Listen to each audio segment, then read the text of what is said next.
Here with the details. Many thanks, Justin. Hello, good afternoon to you. Yes, pretty grey and gloomy skies so far today, isn't it, across the southwest, even though spring now has officially sprung. But at least it is much calmer compared to this time last week when we were greeted to scenes such as this one, all coming courtesy of Storm Gareth. And the good news is for the rest of this week and actually into the weekend, the winds are set to remain fairly light, so it's looking quite calm and settled over the next few days. A lot of dry weather to come, but the difficulty in the forecast really over the next few days is determining just how much cloud and how much brightness we are going to see. But for all of us on the face of it, it should stay on the mild side, at least until the weekend, where it does turn a little bit cooler. For the rest of this afternoon then, mostly dry, but with a good deal of cloud in the skies.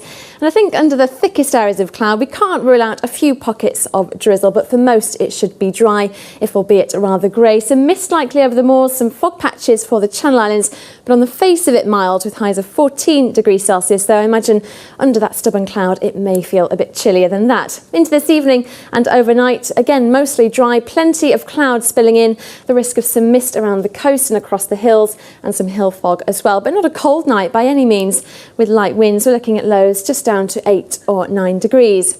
So for tomorrow it's a rather grey, murky start to things with some mist around the coast, some hill fog patches to watch out for again. Fog patches likely for the Channel Islands, mostly dry tomorrow, 1 or 2 patches of drizzle not out of the question, and generally rather grey and overcast. The winds remain light and again on the face of it mild with highs around the low to mid-teens. The real change comes just in time for the weekend. It will turn a little bit cooler but also brighter with more in the way of sunshine. Have a good afternoon.